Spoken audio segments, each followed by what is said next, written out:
amplia y pormenorizada presentación de la obra. La verdad es que, repito, su prólogo merece la pena ser leído. Es una excelente invitación a la lectura de la obra, pero también es un estudio muy interesante que nos da claves sobre la temática de la obra, sobre el propio autor, y que yo creo que merece la pena que la lean, que la conozcan. Yo creo, lo único que estoy en desacuerdo con todo lo que ha dicho es sobre una cuestión.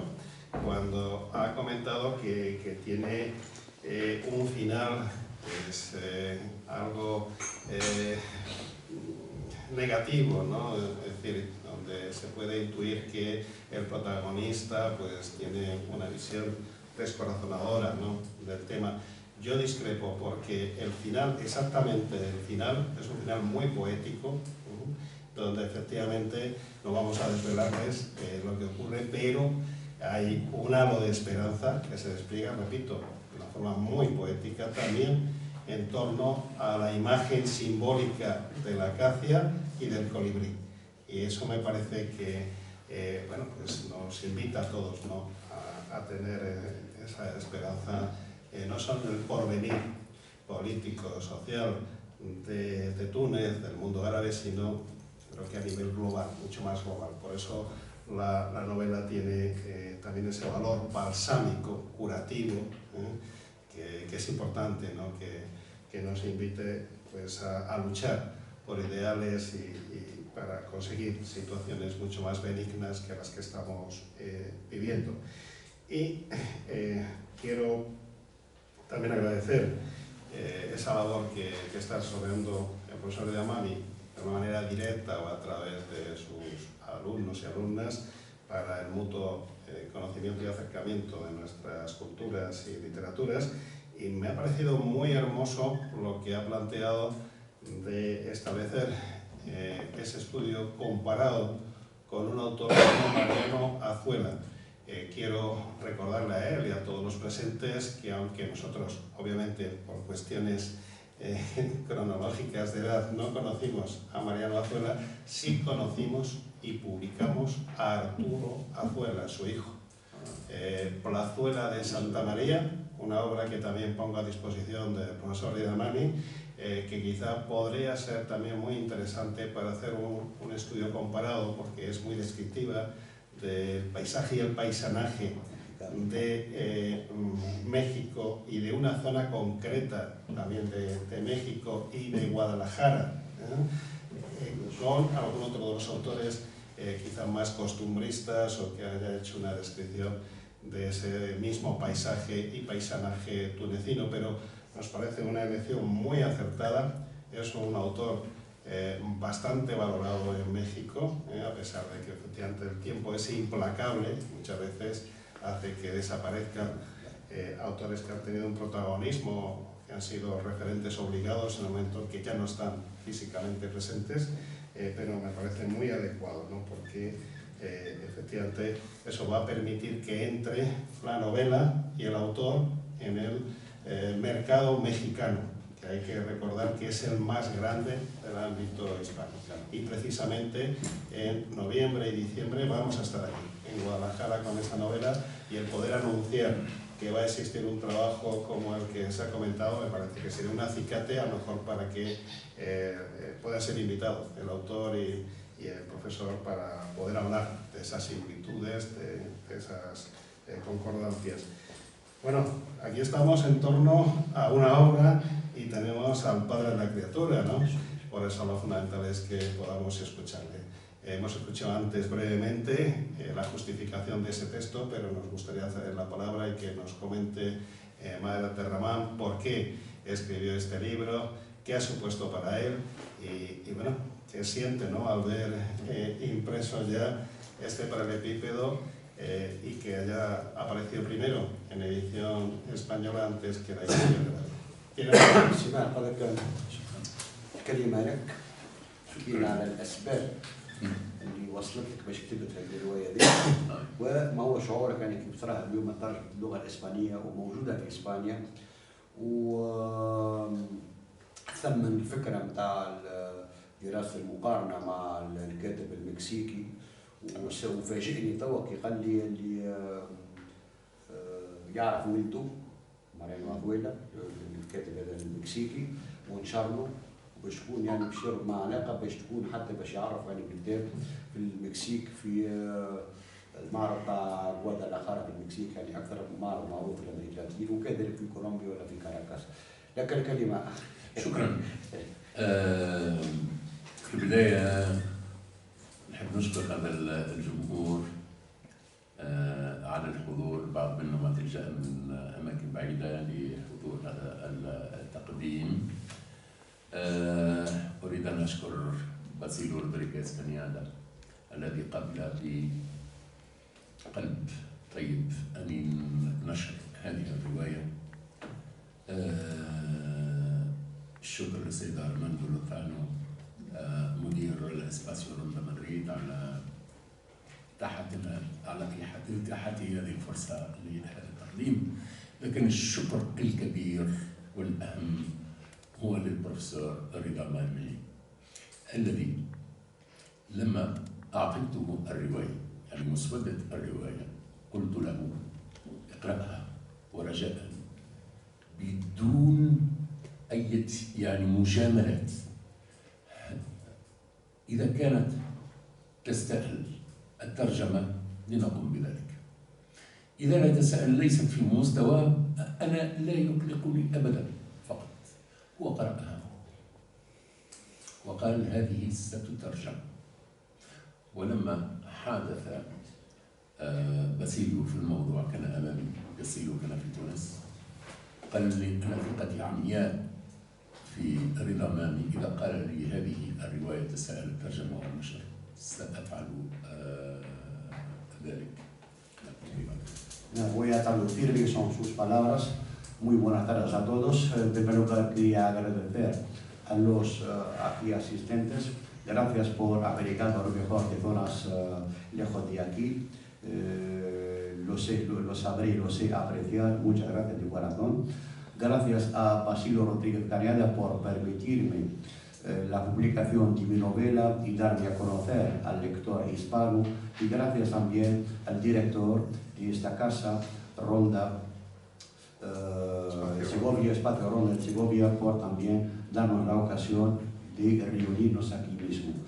Dice, cuando escribí esta novela en árabe, y de hecho no está publicada en árabe, es un borrador, dice, la pasé al profesor Ridamemi y le pedí el favor de leerla y aconsejarme si realmente merece la pena ser traducida o no, porque muchas obras, por mucho que te esfuerces, al ser traducida el mensaje igual no llega como debe llegar en la cultura o lengua receptora. Entonces dice, el profesor Ridamemi tomó su tiempo y luego nos sentamos y me dijo que sí, que se puede traducir, que es una obra que tendrá su impacto en la cultura y en el lector español o hispanoamericano. Dice, a partir de ahí ya tomé la decisión, me tranquilicé y tomé la decisión de traducirla, con lo cual mis agradecimientos especiales al profesor Ridamemi por esta ocasión y por permitirme tener un contacto con esta cultura y con todos ustedes. الحقيقة بهذه الرواية التي تخرج بنسختها الإسبانية قبل النسخة العربية، الحقيقة أعطيتها هو عندي رواية أخرى قبل هذه. أنا كتبت 3 روايات لحد الآن. الأولى هنا وهي رواية كبيرة، ثم رواية ثانية أعطيتها لنشر لكن لم تصدر إلى الآن، والثالثة في الانتظار قد تأخذ أشهر طويلة، لكن في الأثناء ترجمت وخرجت يعني في نسختها الإسبانية قبل النسخة العربية الأصلية. مع ذلك يعني مجددا أشكر دار سيال بيغماليون على سرعة الترجمة والنشر، وكانت يعني كما ترونها يعني برونق جميل، يعني الشرف فعلا شرف، لأنها أول رواية على ما أعرف ترجمت يعني الرواية التونسية تترجم بالإسبانية، هذا شرف كبير، خاصة أنه هنالك اهتمام بهذه الثورة التي صارت في تونس وأحدثت زلزال ليس في تونس فقط لكن في كل العالم العربي. فكل الناس يعني تريد أن تفهم هذه الثورة ومآل هذه الثورة. فهنالك لعلمكم أن هنالك حوالي 80 رواية تونسية كتبت عن الثورة. من ثمن الرواية وأنه يكون الحظ لرواية الكوليبري والأكاسيا أن تترجم، فهذا شرف كبير. الشرف الثاني والذي الفضل فيه أيضا للبروفيسور رضا مامي أن تكون هذه الرواية موضوع ماجستير، ولكن الشرف الأكبر هو أن تكون في مقارنة لما كتبه أغويل. فهذا شرف لم أكن حتى أحلم به في الحقيقة. Estoy feliz y muy agradecido a todos los que contribuyeron a sacar este libro tan elegante y bueno como seguido, sobre todo sabiendo que mi novela va a ser y es de hecho la primera novela tunecina traducida del castellano. Hemos traducido cuentos, ensayos, poesía, pero es la primera novela que se traduce del tunecino del árabe al castellano y es un honor para él. Dice que escribí sobre la revolución, a pesar de que hay 80 novelas que se escribieron sobre la revolución, porque es consciente de que mucha gente en Occidente es curiosa o tiene la curiosidad de conocer los motivos, las causas, los objetivos, las consecuencias y el resultado de una revolución en un país árabe, en el mundo árabe, donde siempre ha habido dictaduras, unas más duras que otras, pero no dejan de ser regímenes dictatoriales. Y por eso he intentado acercar mi revolución al lector occidental, en este caso español, a partir de este fotógrafo que va viendo cómo están pasando las cosas. Mi alegría es mayor al saber que mi obra va a ser estudiada en la Universidad de La Manuba en una memoria de máster.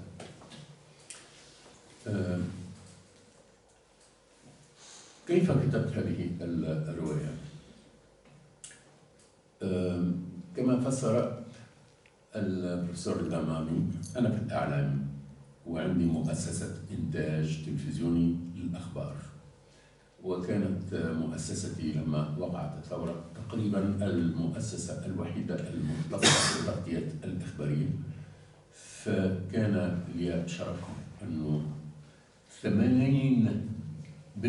ما لا يقل عن 80% في الأيام الأولى من الثورة خرجت الصور من شركتي حتى تلف كل العالم وتبث في كل القنوات التلفزيونية، إلى حد أنه بدأ وصول المراسلين الأجانب رويدا وأغلبهم اشتغل معي ووفر خدمات البث المباشر للقنوات هذه، فاستخدموا كل التسهيلات التي كنت أقدمها.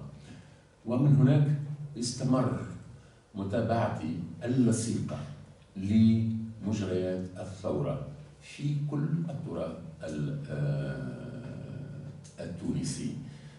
فعلاقتي الإعلامية بالثورة وثيقة جدا. Sí, es un dato muy importante. Yo he intentado transmitir antes. Dice, cuando estalló la revolución, ni la prensa extranjera o tunecina estaba preparada para cubrir lo que estaba pasando. Y como él tiene una empresa privada especializada en producir noticias y está en contacto con un montón de canales, tanto en Oriente como en Occidente y hasta en Estados Unidos. Con lo cual, él estuvo casi solo los primeros días en cubrir lo que estaba pasando y mandó toda esta información a esos canales extranjeros que le pidieron entonces las noticias. Dice poco a poco luego ya vinieron a reporteros del extranjero para reproducir lo que estaba pasando. Dice como viví la revolución de muy cerca, sobre todo los primeros días, esto me animó a escribir esta novela según lo que estaba viendo a través del joven tunecino Samir Tousni, que es este protagonista que ha terminado mal. Y bueno, quiero contestar a Basilio, pero lo haré al final por la última observación que has hecho. Yo sé que eres muy optimista, pero yo no lo soy. Ya te contestaré. إجابة على سؤال باسيليو، كيف كتبت هذه الرواية؟ الحقيقة كتبت روايتين قبل، وبدأت في رواية ثالثة لم أكملها إلى اليوم. في يوم ما عندي مصور مثقف جدا ومهذب كان يعمل معي، لكن خرج فأصبح يشتغل مع إحدى القنوات الكبيرة في تونس. كتب تدوينا عن مرارته لما وصلت إليه أحوال الثورة. أثرت في تلك التدوينة، وتذكرت نفس المصور ما عاشه من أحداث كان يحكي لي عنها هو ومصورين آخرين في المؤسسة عما عايشوا. تأثير تلك التدوينة بعث في فكري قصة الرواية كلها. الرواية هي مجموع تلخيص لأحداث حقيقية مما عاشه شباب المؤسسة في تغطيتهم للثورة، لكن اختزلت كل الأحداث في شخص واحد. فهذا كان انطلاق الفكرة، ولما كتبتها يعني لم تأخذ مني 3 أشهر أن حتى أنهيها، لأنها كانت كلها في دماغي فنزلت تباعا. Bueno, simplemente todos los acontecimientos que vienen en la novela los vivió él mismo, o bien otros fotógrafos que estaban trabajando con él, o bien con otros canales. Dice, hubo detalles que me impactaron tanto que cuando leí algo en Facebook de un fotógrafo que nos contaba algo dramático, dice, me llegó al alma y en su momento me vino la idea de escribir la novela entera. Con su permiso yo, según lo que ha hecho Basilio, le quiero hacer al autor una pregunta. Le voy a decir cómo puede interpretar usted o cómo interpretaría el final de la novela. Un personaje con la pierna amputada, a la novia le acaban de matar cuando estaba soñando vivir feliz con ella, el colibrí con el ala rota y la cabeza sangrando. A ver qué nos dice. حبيت أعمل سؤال سماهر، كيف ترى نهاية الرواية؟ بمعنى البطل أنهى الرواية بساق مقطورة، سناء قتلوها برصاصة، ثم الكوليبري يعني ينهي الرواية بجناح مكسورة ورأس دام. كيف ترى نهاية يعني الرواية في علاقة بالثورة أو مستقبل الثورة في تونس؟ شكرا بروفيسور ماني على هذا السؤال. الحقيقة لمحت في النهاية، لمحت إلى أن الكوليبري، وأنت تحدثت جيدا عن محتوى الرواية ولخصتها جيدا،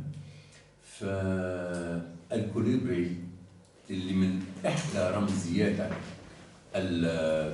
أنه ديمقراطية.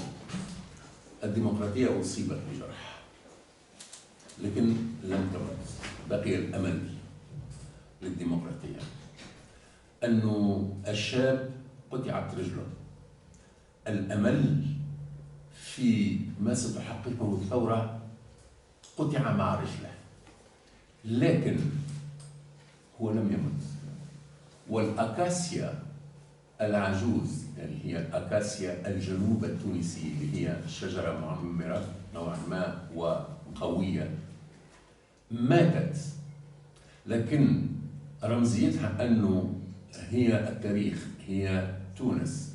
هل ماتت؟ لا، هو يكتشف أنه لما ماتت تلك الشجرة العجوز خلفت أكاسيا أخرى صغيرة اكتشفها في الحديقة الخلفية لبيتهم، بمعنى أن الأمل سينع من جديد. وأقنعه، يعني صاحب العمل أقنع الكاميرامان رغم أنه قطعت، أنه الطب يمكن أن يعطيك رجل أخرى، يمكن أن تعود للشغل. وأعطاه مثلا أن هنالك في أمريكا يعني مهرجان خاص للسينمائيين ذوي الإعاقة، يمكنك أن تعود للعمل ويمكنك أن تبدع. واقتنع في الأخير، لذلك خيط الأمل لم ينقطع. Es más o menos lo que decía yo antes, en contra de lo que dice el señor Basilio. Gana tengo de meterme con él, como siempre. La verdad, para opinar hay que saber cómo vivimos hoy la democracia. Hoy en Túnez vivimos en una encrucijada. Es verdad, hemos pasado 10 años muy mal con los islamistas en el poder. Ya te diré algo. Con el presidente actual, yo me permito salgo un poco para que lo sepan ustedes, tiene 3 características para mis criterios, o sea, actualmente. El presidente actual, en un lado, es muy bueno, es anticorrupción. Es uno de los que han luchado, pero duramente, contra los corruptos. Y de hecho, muchos de ellos, grandes cabezas, están en la cárcel. Los puntos negativos es que este presidente no tiene mucha experiencia política, ninguna, y no está rodeado con gente experta. Son posturas muy individuales que está tomando sin que haya mucha experiencia política. El tercer punto negativo y es que estamos viviendo, o bien, mejor dicho, la libertad de expresión está un poco en peligro. Es decir, están en la cárcel muchos rivales políticos, muchos periodistas, simplemente por permitirse a decir lo que piensan. Por eso digo, estamos en una encrucijada, no sabemos lo que pasará, pero es cierto, el final es un poco pesimista, reproduce la realidad actual, pero la esperanza existe. Es decir, no creo que podamos volver a donde estábamos antes. Son obstáculos, son dificultades que estamos viviendo, pero claro, seguiremos saliendo adelante. No es para asustarnos a nosotros mismos, pero la esperanza existe. Y es lo que ha querido reproducir al final de la obra. Pierna amputada, colibrí no se muere, pero termina sangrando. La acacia se muere, pero se dan cuenta de que hay una nueva acacia jovencita que nace, con lo cual la esperanza existe a pesar de los momentos tan críticos y duros que estamos viviendo, sobre todo la crisis económica. Me alegra por alusiones, debo intervenir, y me alegra que al final el doctor de Mami pues me ha dado razón plenamente. Porque yo no hemos reconocido que partiendo de una realidad dura hay un motivo de esperanza, claro, que es lo que yo quería resaltar, sobre todo expresado muy poéticamente en la novela.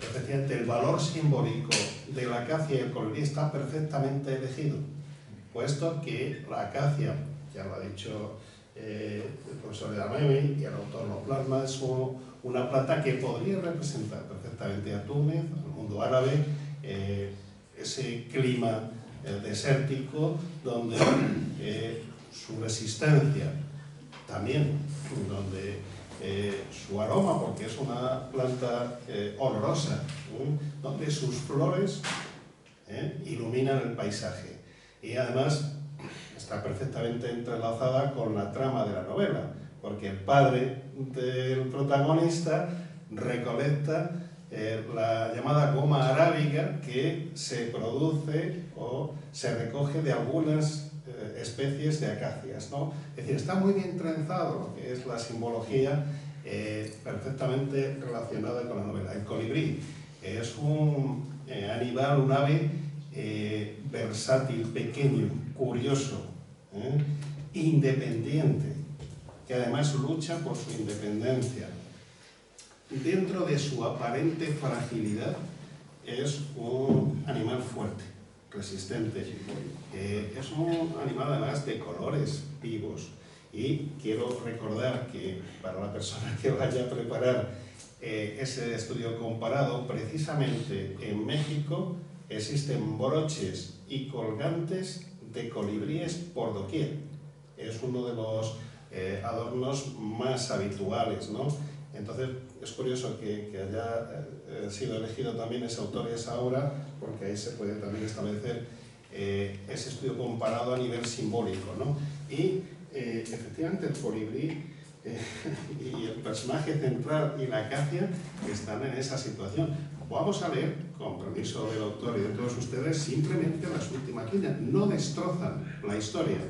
Ya hemos hablado aquí de cómo se desarrolla la trama, y solo espero que juzguen ustedes si es esperanzador y si es poético, que es lo que yo decía. Está hablando con un amigo. Él está deprimido, el protagonista, y el amigo intenta animarle, ofreciéndole alternativas de futuro, de posibilidades, le invita a escribir, le invita a convertirse en director de cine, en fin, está intentando subirle el ánimo. Pero fíjense cómo termina la novela. Amal, el amigo, volvió a levantarme el ánimo. Si Dios quiere, saldrás de este calvario. Y te aconsejo que cuando te recuperes, escribas. Tienes una pluma preciosa. Tuvni, y esto lo conocí a través de tus blogs, aunque tienes a veces una visión melancólica y es meritoria tu defensa de la lengua y cultura amaxí, mi intuición también me dice que puedes escribir muy bien un guión para algún documental o película. Tienes mucho que contar. Respondí, si escribo, será sobre la acacia, que fue devorada por las langostas y quemada por los avispones, y en su lugar creció su hija, madura para fortalecer el polvo de la tierra, bajo la custodia de mi amigo, el colibrí. A eso me refería, que es un final muy poético, donde sí que invita, a pesar de las vicisitudes, de las situaciones a veces traumáticas, ¿no?, a conservar la esperanza, porque es lo que nos invita a seguir luchando para intentar cambiar una realidad que posiblemente no sea propicia. Es simplemente eso, y en el fondo estamos de acuerdo. Es un magnífico final y están muy bien elegidos los símbolos y los personajes. Basilio. Va a contestar. Me gustaría hacerlo. Vamos a ver, profesor, sí. Yo es que estoy bastante de acuerdo con el amigo Rida en general de la situación de Túnez, ¿no? Y además a mí estos viajes, qué pena que no haya ido a las tunecinas, estos viajes maravillosos a Túnez me han enseñado mucho. Últimamente estoy aprendiendo del siglo XVI de Túnez todo. O sea, si alguna vez en mi vagancia llego a hacer el libro, voy a batir récord de estar en Túnez. Y en España, espero. Bueno. Entonces, yo explicaba el otro día en la escuela diplomática, estaba mi primo, el embajador Javier Jiménez Ugarte, que él ha sido embajador en países muy importantes del mundo y ha sido cónsul en Tetuán, que conoce el mundo árabe. Y entonces hacían una crítica contra Túnez y yo dije, pues no estoy en nada de acuerdo. El presidente Calles ha sido elegido por el 73% de los votantes. A ver en qué país del mundo árabe ocurre. Túnez es una democracia. Y luego, el islamismo tal, en Túnez no es así, porque que yo sepa, han destruido 10 o 12 sedes del partido en nada. O sea, lo que tú has dicho es correcto. La gente volcaba la agresividad de la mala situación económica. ¿Quiénes son los que han hecho el atentado del barco? Un tipo de Cercairobán, no, era de Caserí, que es la zona islamista, muy contagiada por Argelia y los hermanos musulmanes trasplantados de Egipto. Después, lo que pasó también en el barco, que además murieron algunos españoles y algunos chicos colombianos que estaban en España. Y luego lo de la Guardia Republicana, ese atentado, iban buscando por las calles principales de Túnez un autobús de turistas. Como no encontraron autobús de turistas, vieron uno militar y dio la casualidad que yo creo que los terroristas no lo sabían, que era de la Guardia Republicana presidencial del presidente, ¿no? Y luego yo he visto, pues, al principio un cierto retroceso, pero ahora ves cada vez más chicas vestidas a la europea, menos hijab. Es decir, que yo lo digo, el día de la fiesta es el domingo, el viernes va relativamente poca gente a la mezquita, la gente se busca la vida, y como yo he escuchado a un catedrático amigo mío tunecino muy sabio que dice aquello de que la religión es para el foro íntimo, que cada uno practique la religión en su foro, pero no tiene por qué hacerlo al exterior. Por lo cual, claro, yo les di un repaso tremendo y dijeron, pero tú has ido algunas veces a Túnez, pues muchas. Hay tal Basilio que me lleva a 2x3 y por suerte puedo conocer y hablar con muchos tunecinos, cosa que la gente normal no puede hacer. Aquí en la Escuela Diplomática, los que están un día reunidos. Vale, Juan Manuel, muchas gracias. انتقلنا بعجالة Juan Manuel Riesco هو مؤرخ كبير من أكبر المؤرخين في إسبانيا وزارنا بتونس عدة مرات. خبرنا بسامي عن الرواية. ويقول اللي قلناه يعني ولا حكيت على السيتواسيون البوليتيك وغيره معناها اللي ذكر خطوة متابعة للشأن العام العربي وبصفة خاصة تونس ويقول اللي ما نقدر معناها اللي قاعد يصير لغة تونس ديما بلاد يعني مفتحة والبلاد اللي عندهم ديمقراطية وتو دار يعني باش توصلوا باش تكون ديمقراطية 100% وهذا حاجة عادية باش نلقاو دي ديفيكولتي في كل ثورة تقع في العالم. لهذا السبب جرح الكوليبري لكن لم يمت.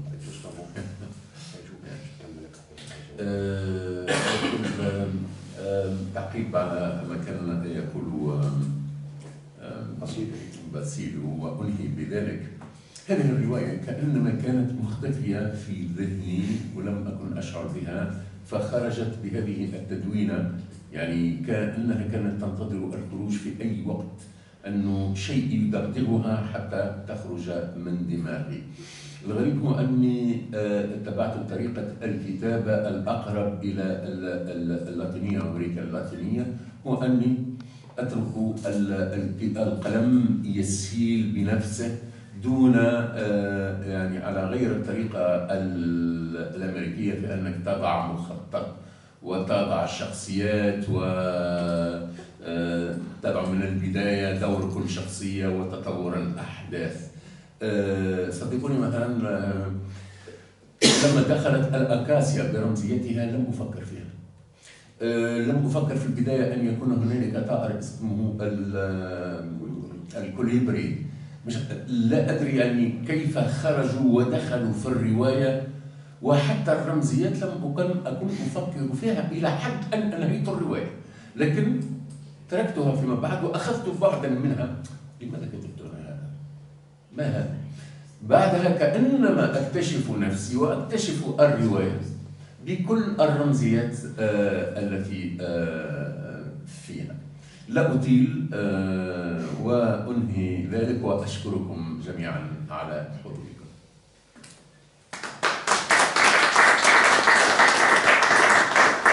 Resumiendo de una manera muy breve,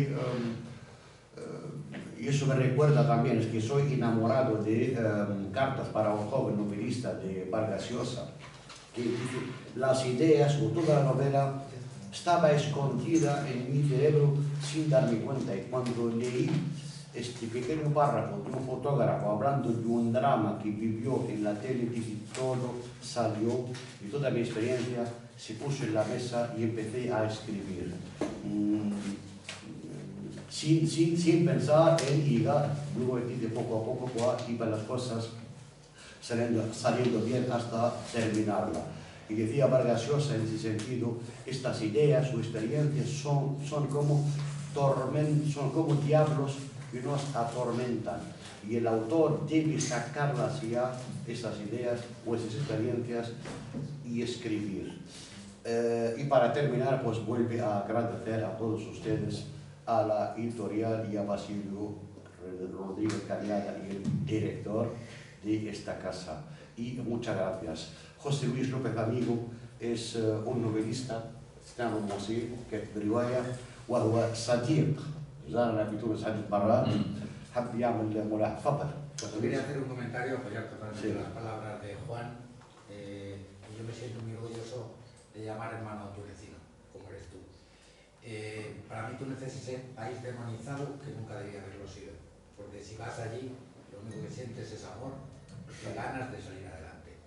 Y segundo, me gustaría hacer una pregunta, porque me encanta el crecimiento, gracias a la Universidad de la Manúa, que está teniendo el castellano y el español en Túnez. ¿Por qué el autor decide publicar en castellano antes que en francés? muy buena pregunta.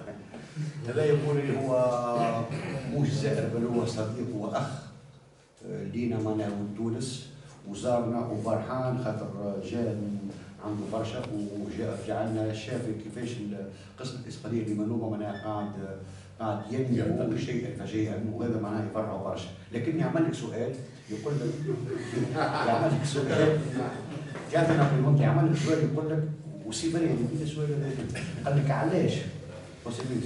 علاش ترجم فيها للإسبانية مثلا قبل الفرنسية؟ حتى نقول الفرنسيس puede ser más práctico, más cercano que porque una pregunta, ¿por qué el castellano antes de pensar en traducir al inglés o bien al francés? Muy buena pregunta. شكرا على السؤال. والحقيقة يعني لم أفكر في الموضوع كثيرا لكن الإسبانية أكثر انتشارا بكثير من اللغة الفرنسية في العالم، ويهمني أن تكون هذه الرواية ليس فقط في كندا وفرنسا وسويسرا، لكن يهمني أن تكون في كل العالم ناطق بالإسبانية، فهذا مهم جدا. هذا جزء، ولكن الجزء الثاني والأول والحقيقة كانت معرفتي بالبروفيسور رضا مامي، وكان هو الأول الذي يعني أعطيته الرواية وقلت له اقرأ هذه الرواية. لو أني في مستوى الترجمة لنبدأ بالإسبانية، لكن أملي هو أنه القادم أن تكون بالإنجليزية قبل الفرنسية، والفرنسيون يمكن أن يترجموها عن الإسبانية أو عن الإنجليزية لاحقا، فهذا مش مشكلة. وإن كنت أنا بنفسي ربما أقوم بالترجمة بنفسي، لأني أنا كاتب كتب أخرى منهم بحث كتبته بالعربية، ولكن ترجمت بنفسي إلى اللغة الفرنسية بحث عن الإعلام في تونس. Bueno, de una manera muy breve. Dice, pensé en la traducción al castellano porque soy amante de la cultura hispánica, española y de la literatura o la novela hispanoamericana. Siendo novela tunecino, suele leer obras tanto de literatura española como latinoamericana. Era y soy un apasionado, un amante de esta cultura. Segundo, al francés no, porque el francés no tiene nada que ver con el español. El español es una lengua que, segundo idioma, se habla en muchos países hispanoamericanos y el libro tendrá acceso a más lectores que el francés, que es algo reducido. Por eso dice no he querido, a pesar de que hubiera sido más fácil al francés, pero dice no me interesa. Y el segundo motivo, como es mi amigo, que tuvimos el contacto y me dio una obra a leer, ya a partir de ahí pues nació esta idea. Muchas gracias. Nada, pues nada, vamos a finalizar, pero no sin antes recordarles que mañana nuestro autor nos invita a todos a una magnífica conferencia que va a pronunciar también traducido por Rida Mami en el Casino de Madrid a las 12 de la mañana, titulada Periodismo y literatura en Túnez después de la Revolución. Y hay un tercer acto al que están ustedes invitados, porque se va a hacer una lectura poética bilingüe en árabe y en español en el Cafetín Crochet, donde tuve ocasión de recibir la primera novela, el primer manuscrito de José Luis, y hay un ciclo prestigioso desde hace muchos años donde ambos autores, tanto Rida como Mar, van a hacer una lectura pues sus obras respectivas, porque efectivamente Maher, además de ser una excelente periodista y novelista, también es un poeta oculto para nosotros hasta ahora, pero que se nos va a desvelar el viernes. Y en esta casa, si ya me permiten que termine con el capítulo de los anuncios de los próximos eventos, el lunes 23 de octubre tendremos ocasión de presentar un libro titulado El millón de Verach, corrupción en el protectorado español de Marruecos. Y bueno, pues ahí tendremos a su autor Carlos Sánchez Tárrago, que nos va a hablar de un hecho histórico que ha hecho que se derramen muchos tinteros sobre lo que pudo acontecer, sobre los personajes que estuvieron involucrados y que hemos publicado dentro de la colección Casa de África de Sia. Por tanto, muchas gracias, Armando, por acogernos, gracias a todos los presentes y especialmente gracias a Rida Mami, nuestro inductor, nuestro amigo, nuestro hermano tunecino, y les pido un fuerte aplauso para Maher Abderrahman, que, como han visto ustedes, ha venido ilusionado, motivado para conocer a su hijo, a su primer hijo de tinta y papel en castellano. Un aplauso para él.